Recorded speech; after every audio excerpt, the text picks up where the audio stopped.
اللہ تعالیٰ نے ہمیں رمضان المبارک میں جو عبادات کرنے کی توفیق دی، روزے رکھنے کی توفیق دی، یہ صرف اور صرف اللہ تعالیٰ کی طرف سے ہم پہ ایک کرم ہے، اللہ کی مہربانی ہے کہ اللہ سبحانہ تعالیٰ نے ہمیں چنا اور اپنے ان بندوں میں شامل کیا کہ ہم اس کی توفیق سے، اس کی رضا کی خاطر اس مہینے میں عبادات کر سکیں۔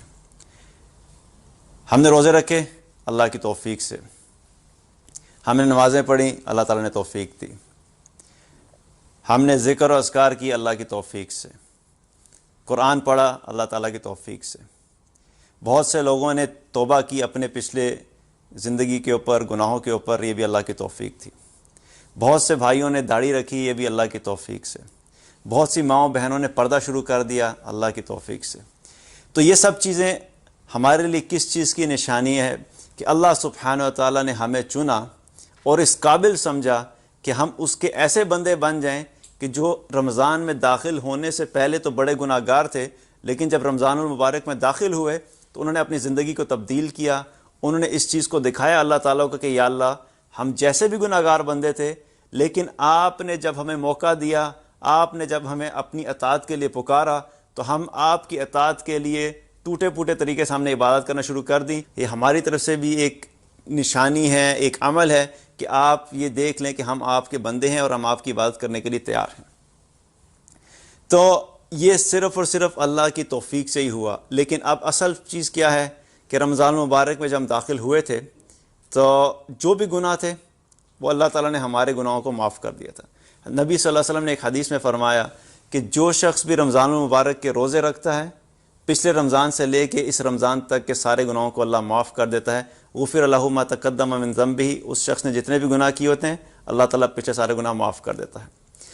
پھر قیام اللیل کیا ہم نے، لیلۃ القدر کی رات، اللہ تعالیٰ کی ذات سے امید ہے کہ اللہ تعالیٰ نے ہمیں وہ رات عطا فرمائی ہوگی۔ اس میں بھی جو قیام کیا اس کے بارے میں بھی اللہ تعالیٰ کے نبی صلی اللہ علیہ وسلم نے کیا فرمایا کہ جو شخص بھی لیلۃ القدر میں قیام کرتا ہے ایمان اور ثواب کی نیت سے، اس کے بھی پچھلے گناہوں کو معاف کر دیا جاتا ہے۔ تو اب جو رمضان المبارک کا وقت ختم ہو رہا ہے، رمضان تقریباً جانے والا ہے، اور اس رمضان میں جو ہم نے پریکٹس کی، اس رمضان میں جو ہم نے اللہ کی اطاعت کی، اس رمضان میں ہم نے اپنے آپ کو کھانے پینے سے روکے رکھا جب اللہ نے کہا، ہم نے اپنے ہاتھوں کو ان چیزوں سے روکے رکھا جن سے اللہ نے روکنے کا حکم دیا تھا، ہم نے اپنے پاؤں کو، اپنے قدموں کو ایسی جگہ پہ جانے سے روکے رکھا جہاں پہ اللہ کی نافرمانی ہوتی ہے، ہم نے اپنے کانوں کو ایسی چیزوں سے سننے سے روکے رکھا جو اللہ کی نافرمانی کی چیزیں ہیں۔ تو یہ اس چیز کی دلیل ہے کہ ہم اللہ کی اطاعت کرنا چاہیں تو ہم کر سکتے ہیں۔ اب اس چیز کی اللہ نے جب توفیق دی ہے تو رمضان کے بعد بھی ہم نے اس پہ قائم رہنا ہے، کیونکہ اللہ سبحانہ تعالیٰ کے بارے میں ہم کیا کہتے ہیں کہ اللہ تعالیٰ ہمیں توفیق دے دے، تو یہ اس چیز کی دلیل ہے کہ اللہ نے ہمیں توفیق دے دی ہے۔ اب اس توفیق کا فائدہ اٹھا کے آگے اپنی زندگی میں تبدیلی لائیں گے، نہیں لے کے آئیں گے، یہ ہمارے اوپر ہے۔ اگر ہم اس وقت بھی اسی زندگی میں واپس پلٹ گئے، رمضان جو ہی ختم ہوا تو جنہوں نے داڑھی رکھی انہوں نے داڑھی کٹوا دی، جنہوں نے پردہ شروع کیا انہوں نے پردہ چھوڑ دیا، جنہوں نے نمازیں پڑھنا شروع کی تو انہوں نے نمازیں پڑھنا چھوڑ دیں، جنہوں نے قرآن پڑھنا شروع کیا تو انہوں نے قرآن چھوڑ دیا، تو یہ ہماری طرف سے بڑی زیادتی ہوگی کہ جب اللہ نے ہمیں توفیق دے دی اور ہم نے اس توفیق کا فائدہ نہیں اٹھایا، اور رمضان کے بعد ہم واپس اپنی اسی ترتیب پہ آگے جس طرح پہلے تھے۔ کیونکہ یہ اللہ سبحانہ تعالیٰ کی طرف سے موقع ہے ہمارے لیے، ہمیں نہیں پتا کہ اگلے رمضان تک ہمیں مہلت ملے گی کہ نہیں ملے گی۔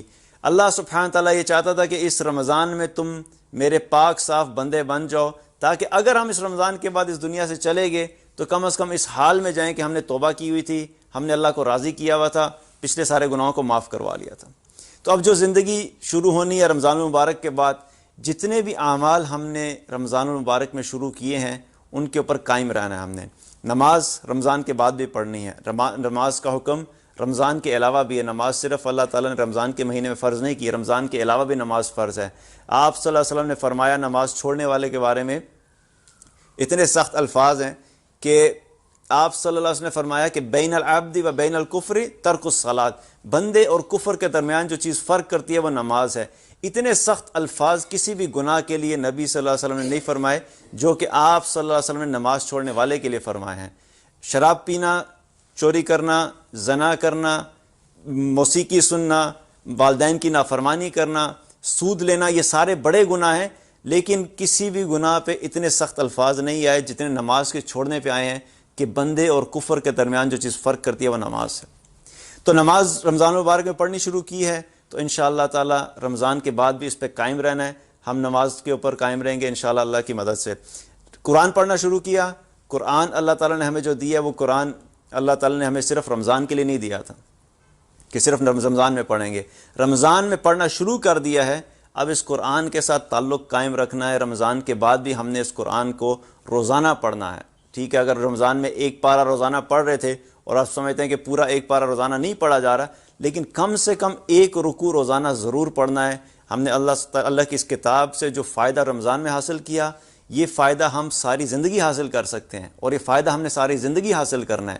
جو ہدایت ہم نے اس کتاب کے ذریعے سے رمضان المبارک میں حاصل کی, یہ ہدایت کی کتاب اللہ سبحانہ تعالیٰ نے ہمیں ساری زندگی کے لیے دی ہے. تو اس کے ساتھ ہم نے اپنا تعلق قائم رکھنا ہے. اس کو ہر روز پڑھنا ہے کسی بھی صورت میں, اور چاہے ایک رکوع پڑھیں چاہے تھوڑا پڑھیں, لیکن ہر حال میں اس کے ساتھ اپنا تعلق قائم رکھنا ہے, اور اس سے ہم نے پیچھے نہیں ہٹنا. اسی طریقے سے جو توبہ کی ہم نے, توبہ کرنے کی وجہ سے کبیرہ گناہ بھی معاف ہو گئے, اللہ کی طرف سے سارے گناہ معاف ہو گئے. اب ہم جب رمضان سے نکل رہے ہیں توبہ کرنے کے بعد, تو ہم ایسے ہی ہیں کہ جیسے دنیا میں اللہ نے ہمیں ابھی بھیجا ہے, بالکل گناہوں سے پاک صاف. کیونکہ جو شخص بھی توبہ کر لیتا ہے اس کے پچھلے سارے گناہ معاف کر دیے جاتے ہیں, اس کا نامہ اعمال بالکل صاف کر دیا جاتا ہے گناہوں والا. ایک صاف ستھرا رجسٹر اللہ کے ہاں شروع ہو گیا ایک نئی زندگی کا. اب اس صاف رجسٹر کے اندر ہم نے کیا لکھنا ہے یہ اب ہمارے اوپر ہے کہ رمضان کے بعد وہ اعمال کریں کہ جب اب نئے رجسٹر پہ جتنے بھی اعمال لکھے جائیں وہ اچھے اعمال ہوں, اللہ کی رضا والے اعمال ہوں, اللہ کی اطاعت والے اعمال ہوں, اللہ کی خوشنودی والے اعمال ہوں, تاکہ ہماری نئی زندگی ایک پاک صاف زندگی ہو.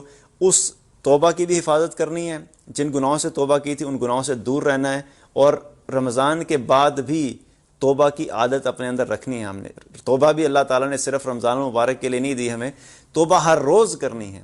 چاہے گناہ ہوا کہ نہیں ہوا اس کے باوجود بھی ہم نے توبہ کرنی ہے, کیونکہ نبی صلی اللہ علیہ وسلم کا طریقہ بھی یہی تھا.